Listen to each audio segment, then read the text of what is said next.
Mansfield Park themes and the division of themes within the novel. There are numerous themes in the novel. In the introductory video I have discussed the theme of ordination and the role of the Christian religion in the novel to some extent. I would add here that although I think there are many themes outside of ordination, in terms of how the values of the Anglican Church are interwoven into the theme of the established order and the maintaining of the traditional balance of authority in society, as seen in this novel, the Church, the Anglican Church, the theme of ordination are actually very well integrated. However, as I say, I've discussed this a great deal more in the introductory novel, the introductory video. And in this video, I think I look a lot more at other themes and other divisions of themes that occur within the story. There are the themes of inclusion and exclusion. There are those people who are within the most accepted social group and those who are excluded from the most acceptable social group. And these divisions occur through birth, social position, and financial status, and also they will be to some extent marked out by gender. So women will be much more easily on the outside of any given social group than men. Related to the theme of inclusion and exclusion is the theme of displacement and the theme of endowment. So those two go hand in hand. So displacement, in other words, being an outsider or being relegated to being outside of the group. So displacement would often occur through the system of primogeniture, where only the eldest male child or nearest male relation, not necessarily child of the current property holder, can inherit. And this displaces those people who may previously have been dependent on the last head of the household, so their actual children, younger sons, wives. Endowment, or being an insider, is part of the group that are in the social ascendancy. That will always be, the heir to the property. And those who are, or the holder of the property, or the title, and those who are most directly connected to that individual, who are carried in their wake, whose lives are absorbed into the energy of their position, their wealth, their status. Now, both inclusion and exclusion, displacement and endowment, have a big role to play in Mansfield Park. Obviously, Fanny Price comes into a society to which she does not belong, and these themes play out around her. But they play out around others also. They play out around Edmund, who will not inherit the estate. That will be his eldest brother, Tom, who is a bit of a wastrel and doesn't really deserve to inherit an estate because nobody can really believe he's going to keep it together. But nonetheless, Edmund will be put onto the outside, and his brother will be endowed.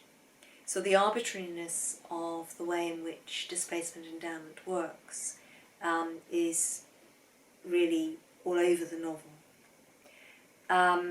We see as well Maria and Julia, both very much on the inside at the commencement of the novel, and gradually, as events proceed, we see their position ceded in reality to Fanny. And this is to do with their own, poor quality decisions that they take with regard to their own lives. Although it's also to do with the inadequate and mediocre education that they receive by comparison with the level of education given to their brothers, endowed to their brothers. Not that in Tom's instance it has done a great deal of good. Further divisions of themes that keep this novel buzzing, quite honestly, with themes are the town and the country. So as I mentioned in the introductory video, at this time life was changing. People were moving away, gradually moving away from the rural existence and a bit more towards the towns. And people were rising up through the social ranks, through the middle classes, through industry, through commerce, through investment and banking, and seeking to enter the landed gentry as they gained greater wealth, buying themselves property, and then, funnily enough, moving out into the country to become part of the established, long-term, prestigious through dint of birth and pedigree through the centuries, to become accepted by this group out in the country. In other words, to turn themselves into the landed gentry. This is a process that may be deemed amongst certain groups to still be being continued today. But it was perhaps more noticeable at this period because of being a new thing. So, for example, we have the Bertrams positioned at Mansfield Park in the position that their family has held through long-standing period, and then arriving into that, the Crawfords, brother and sister, adult brother and sister, who bring with them the new values of the town, the new values of acquisition, the new values of getting and spending, more sophisticated, more selfish, less scrupulous attitudes to personal conduct, an altogether looser set of moral values. They have been exposed to this, and they also, to a greater or lesser degree, depending on whether you're Henry or Mary, engage with looser, laxer morals. Mary is not particularly lax in her personal conduct, but in her thinking she exhibits levels of corruption. So in her thinking, we see her write in a letter to Fanny, which seems really invidious and is perhaps one of the few things that one might describe as being out of character. We see in a letter from Mary to Fanny an interest in potentially Tom Bertram not recovering the possibility that Edmund might succeed to the title and the estates, in which case the barrier that she sees as insurmountable in marrying Edmund is overcome. This is clearly not not a particularly scrupulous mindset to be in. We see as well later in the novel Mary's rather casual position with regard to the transgression that Henry and Maria have made. She doesn't have the level of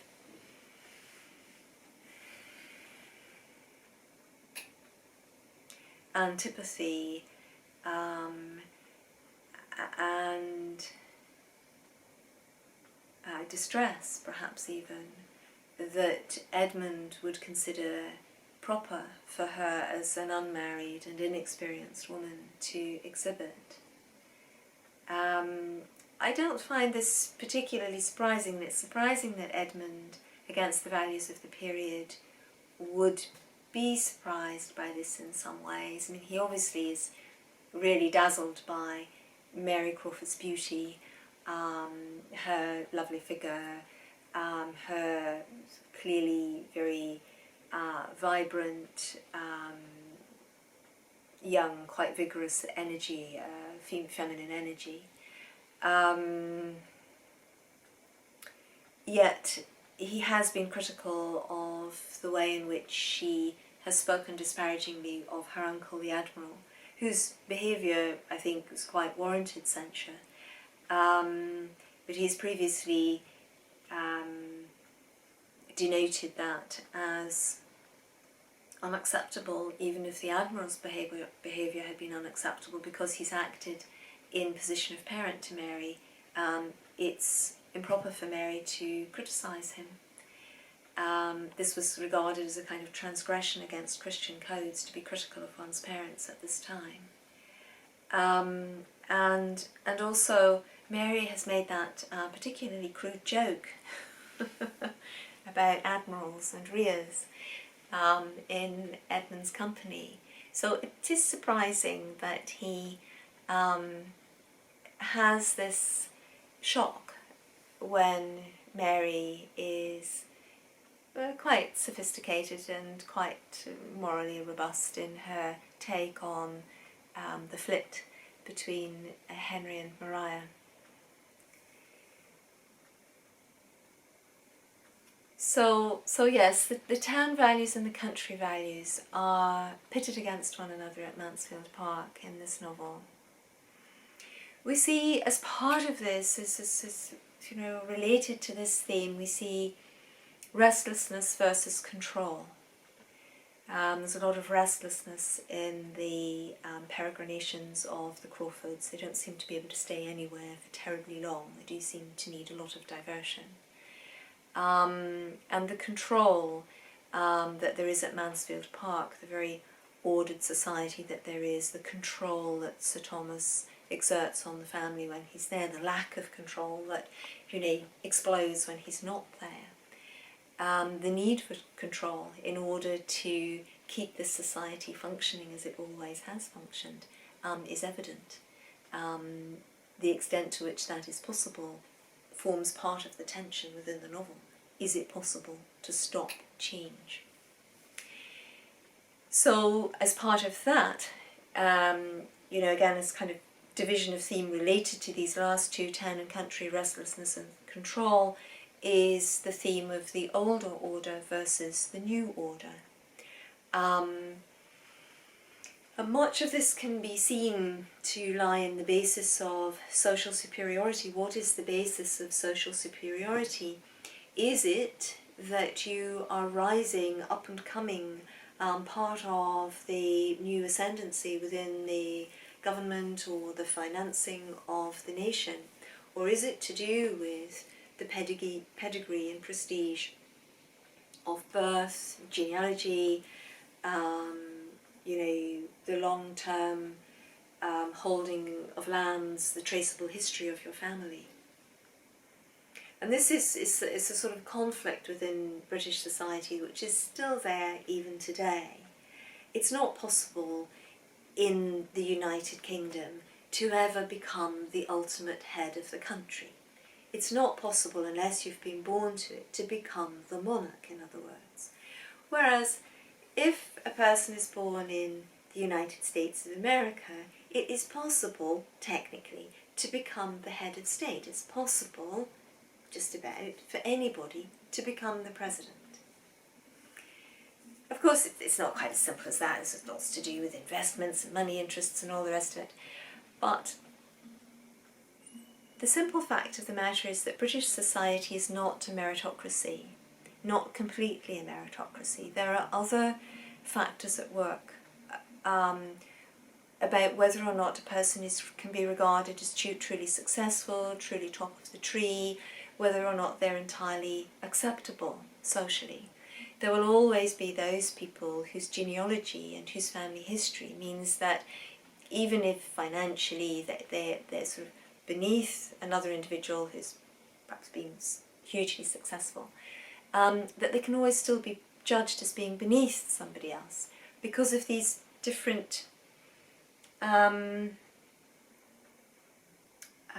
lenses through which prestige and status are assessed in the British society. It's the social class system, in other words.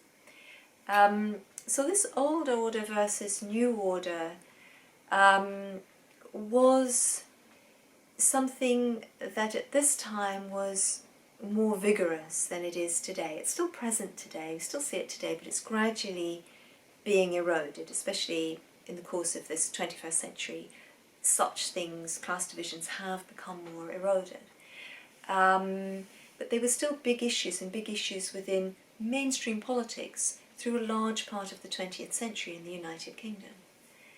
And the change to the social order as it had stood for some centuries was getting underway in this period of the early 19th century. So it's something to be on the alert for, it's something to be looking out for and registering as we read the novel. We can go into the mode of being kind of social history detective as we read the novel. We try to spot these different themes as they manifest during the course of the story, and how they're dealt with by the characters and how they're dealt with by the narrator of the plot. Yeah?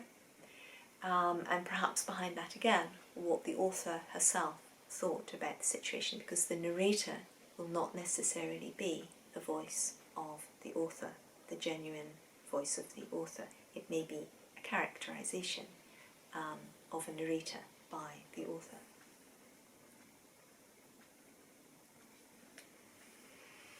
So another theme in this novel is difference and discrimination. So this is a very topical kind of theme as well. But the context in which we see the themes of difference and discrimination in Mansfield Park arises differently from how they might be frequently interpreted in modern society. So in Mansfield Park, people are treated in set ways according to their gender, according to their order of birth within a family, and also according to their social background. And how one person is treated is very often arbitrarily defined. There may not be an awful lot of negotiation. It might not be that ideas about being assertive or expressing one's own personality, one's own individuality, ideas about identity, individual identity, would not be very much taken into consideration in the way in which people interact with one another. And again, for the modern reader, that's a slightly difficult type of social interaction to read about. No matter what our social context is nowadays, we probably expect to be taken seriously as an individual, at least to some extent, in almost all situations. And seeing this quality eroded, even in the interactions between social peers or financial peers, so in other words, people who are of equal social status in society, but because one is slightly older or because one is a man rather than a woman, that there are arbitrary ways in which people will be treated. In other words, that there's quite a heavy element of stereotyping how and who somebody should be. Is something to look at and to consider. We live in a world where issues of difference, discrimination, understanding people whose way of life may be different from ours, whose religion may be different from ours, whose national, cultural, racial identity may be different from ours. This is very prevalent in our world today. And it's useful, I think, to observe our reactions to situations, a social situation which is laid out in much depth and at great length, how we feel about a lack of acknowledgement of different people fully as individuals.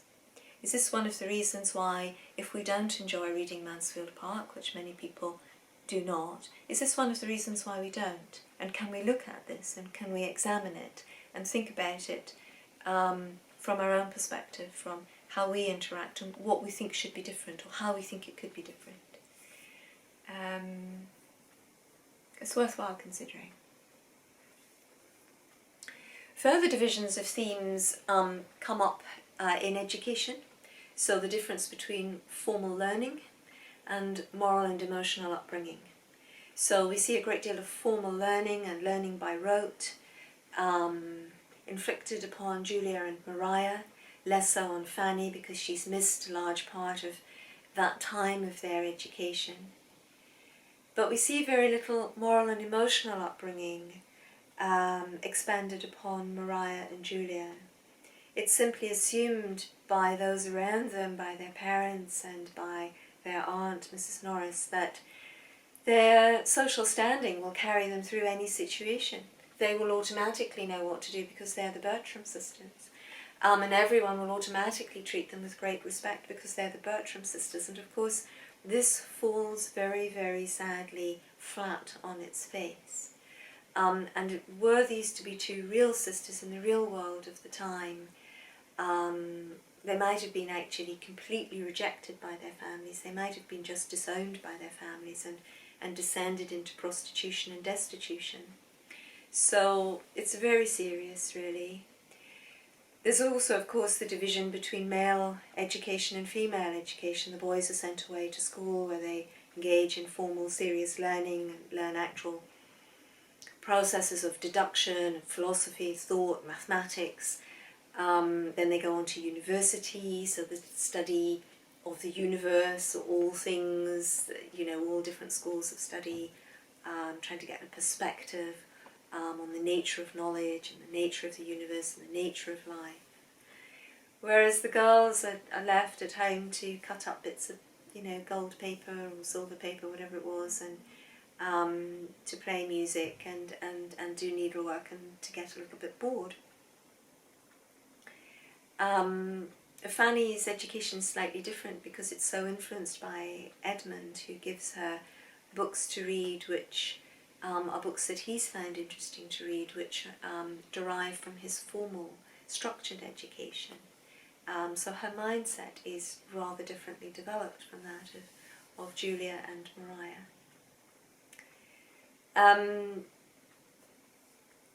Christian devotion versus secularity is another important theme within the novel, which has already, in different contexts and different ways, been discussed around the themes of ordination. It's very much to be seen in the difference between Mary Crawford and Edmund, the differences between Mary Crawford and Fanny, and those things will be discussed later in other videos.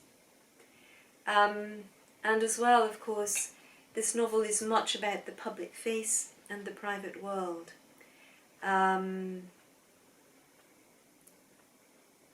This is another theme which occurs a great deal in Jane Austen's Emma, but it occurs in Emma in a much more light-hearted, much more in some ways frothy way.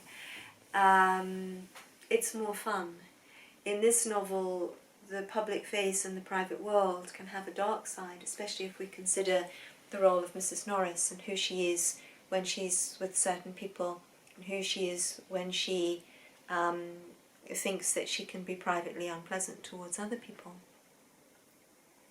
Her public face and her private world and, her covetousness and her miserliness and her systematic psychological abuse of Fanny must all be cultivated in her private world, whereas the public face that she shows to the Bertram family is very different, isn't it? It's one of extreme sort of sweetness and ingratiation and abject respect. But of course, once Sir Thomas isn't on the scene, her values change completely. I find it very hard to equate Mrs. Norris's values as expressed as Sir Thomas with her collusion with the theatricals, especially given the theme of the play, which was so totally socially unacceptable, and which jeopardised Julia's and Mariah's reputation as unmarried women. It's a total lack of judgment there. Whereas Mrs. Norris puts herself forward in other contexts as being so replete, you know, in terms of good judgment and her social assessment of situations, and it's all just coming down to sycophancy, really.